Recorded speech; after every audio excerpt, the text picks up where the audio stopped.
ప్రాణాలు కోల్పోయిన దానయ్య గారి ఆత్మకు సద్గతులు కలగాలని,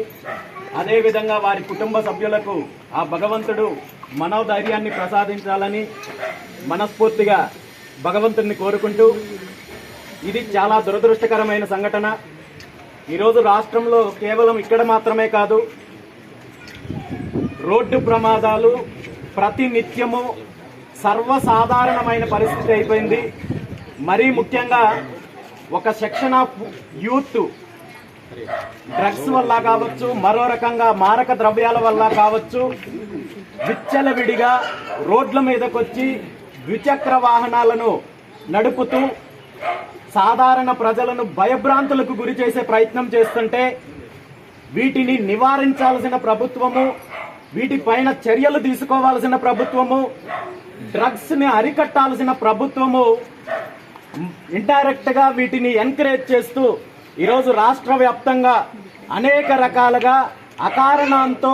రోడ్డు ప్రమాదాలు జరిగి ఇలాంటి అమాయకులు ప్రాణాలు కోల్పోయే పరిస్థితి తీసుకురావడానికి ప్రధాన బాధ్యత రాష్ట్ర ప్రభుత్వానిదని తెలియజేస్తున్నాను. ఈరోజు ఇక్కడికి వచ్చిన తర్వాత వారి కుటుంబ సభ్యులను చూసిన తర్వాత కుటుంబ పెద్దను కోల్పోయి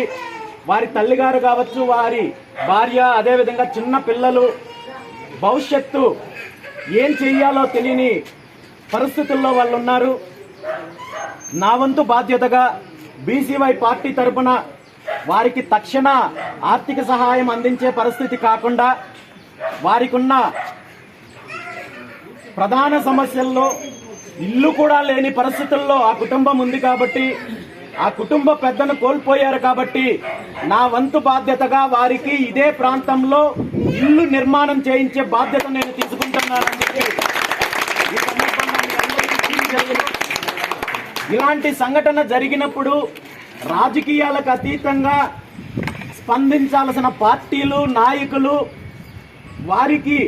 చేయూతను అందించాల్సిన పార్టీలు, నాయకులు దురదృష్టవశాత్తు ఈ అంశాన్ని కూడా ఒక రాజకీయ అంశంగా మలుచుకొని ఒకరి మీద ఒకరు విమర్శలు చేసే పరిస్థితి ఈరోజు రాష్ట్రంలో Telugu Desam party, Congress party, YSR Congress party చేస్తున్నాయంటే ఇది చాలా దురదృష్టకరమైన అంశము. మరీ ముఖ్యంగా వైఎస్ఆర్ కాంగ్రెస్ పార్టీ అధ్యక్షులు జగన్మోహన్ రెడ్డి గారు ఒక అడుగు ముందుకు వేసి ఈ అంశాన్ని చాలా చిన్న విషయంగా, ఈ రోడ్డు ప్రమాదానికి కారణమైన వారి ఆ పార్టీకి సంబంధించిన మాజీ మంత్రి కుమారుడిని వెనక వేసుకొనొస్తూ 18 సంవత్సరాల యువకుడు రోడ్డు ప్రమాదంలో ఒక వ్యక్తి మరణానికి కారణమైతే అందులో ఏమాత్రం తప్పు లేదు అనే విధంగా మాట్లాడుతూ,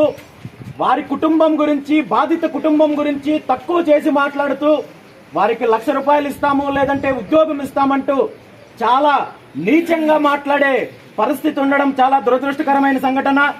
నిజంగా ఇలాంటి సంఘటన వైఎస్ జగన్మోహన్ రెడ్డి గారి వాళ్ళ ఇంటి కుటుంబ సభ్యులకు జరిగితే ఇలాగే స్పందిస్తారా అని చెప్పి ఈ సందర్భంగా నేను మాట్లాడుతున్నాను, ప్రశ్నిస్తున్నాను.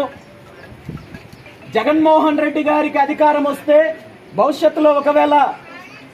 ఈ రాష్ట్రంలో ఉన్న 18 సంవత్సరాల కుర్రాళ్ళు చేసే ప్రమాదాలకు పూర్తిగా బాధ్యత లేకుండా వారిపైన కేసులు పెట్టమనే లాంటి మెసేజ్ మీరు ఇస్తున్నారా అని చెప్పి జగన్మోహన్ రెడ్డి గారిని ప్రశ్నిస్తున్నాను. మరో రకంగా